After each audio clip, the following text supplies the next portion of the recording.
Hello बच्चों, चलिए प्रश्न को देखते हैं। तो दिया गया प्रश्न है कि जब निम्न संकुलों में से प्रत्येक के एक मोल को AgNO3 की अधिकता के साथ उपचारित किया जाता है तो कौन सा AgCl की अधिकतम मात्रा को देगा।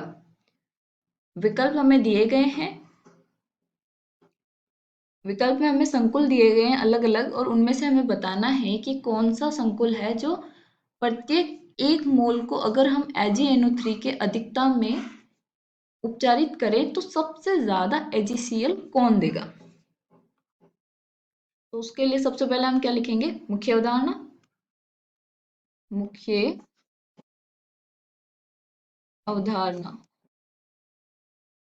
तो वो क्या हो जाएगी, उप सहसंयोजन सहसंयोजक उप सहसंयोजक यौगिक। अब इसके द्वारा भी समझ सकते हैं या फिर समझ सकते हैं आप वर्नर सिद्धांत के अनुसार भी। वर्नर सिद्धांत, क्योंकि जो हमारा वर्नर सिद्धांत है उसने भी क्या दिया था कि प्राथमिक और द्वितीयक संयोजकता होती क्या है। तो उसने जो हमारे पास इन्हीं सब का उपयोग करके उसने पता लगाया था कि कौन सी प्राथमिक संयोजकता है, कौन सी द्वितीयक संयोजकता है। चलिए हम देखते हैं वर्नर सिद्धांत के अनुसार क्या होगा। वर्नर सिद्धांत, तो वर्नर सिद्धांत के अनुसार क्या है कि अगर कोई हमारे पास यौगिक है, उसमें जैसे कि मान लिया मेरे पास कोबाल्ट है और NH3 का होल 6 और Cl-Cl3 है, ठीक है। तो इसमें अगर प्राथमिक संयोजकता होगी वो बाहरी, जो संकुल के बाहर जो यौगिक होंगे या आयनिक यौगिक होंगे वो हमारे क्या होंगे, प्राथमिक संयोजकता। यानी कि ये जो होगा वो हमारा क्या होगा, प्राथमिक संयोजकता, जिसको हम आयनिक संयोजकता भी बोलते हैं। और ये जो संकुल के अंदर जो लिगेंड होते हैं उनको हम क्या बोलते हैं, द्वितीयक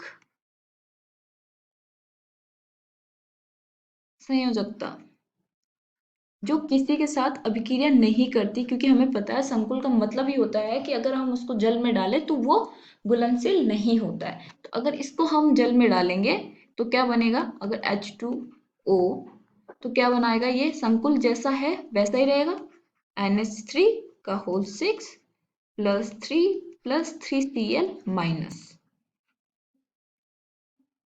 तो जो बाहरी जो संकुल के आयन होंगे वो ही हमारी किसी और अन्य यौगिक के साथ अभिक्रिया करेंगे। संकुल के आंतरिक जो लिगेंड होंगे वो अभिक्रिया नहीं करेंगे। तो अब आते हैं हमारे क्वेश्चन पे। तो क्वेश्चन ने क्या बोला है कि हम इन सारे संकुल की जो है हमारे पास उसकी अभिक्रिया कराते हैं हम AgNO3 के साथ, और हमारे उत्पाद के रूप में एक संकुल के साथ तो जो है ही, और क्या बनता है, AgCl। तो AgCl है, Ag तो यहां से आएगा, अब Cl कहां से आएगा हमारे पास, इस इन संकुल से आएगा। तो इसने बोला अधिकतम मात्रा कौन देगा। तो इसका मतलब जितने ज्यादा Cl बार होंगे हमारे संकुल से उतनी ज्यादा मात्रा में हमारा AgCl बनेगा। जैसे कि हमारा जो विकल्प ए है वो ये वाला ही है। तो इसमें अगर मैं AgNO3 के साथ में अभिक्रिया कराऊं, इसकी AgNO3 के साथ, ये अधिक्य में है, तो यहाँ पे जो हमारा 3Cl है वो इसके AgCl AgNO3 के साथ अभिक्रिया करके 3Cl प्लस CO NH3 का होल 6 और जो हमारा NO है NO3 का होल थ्राइस, ये बन जाएगा। तो इसमें कितने बने हमारे AgCl, 3। पहले में हमारे पास कितने बने, इसमें बनेंगे 3। अब इसमें बाहर कितने हैं Cl, 2 Cl है, तो इसमें बनेंगे 2 AgCl। इसमें बाहर कितना है, 1, तो इसमें क्या बनेगा, AgCl का 1 मोल बनेगा। इसमें एक भी नहीं है तो इसमें AgCl बनेगा ही नहीं। तो हमें बोला गया है अधिकतम मात्रा किसमें होगी, जिसके ज्यादा मोल तो वो उसकी मात्रा भी अधिक। तो इसका मतलब जो हमारा विकल्प ए होगा वो इसका सही उत्तर होगा। आशा करती हूँ आपको समझ में आया होगा। धन्यवाद।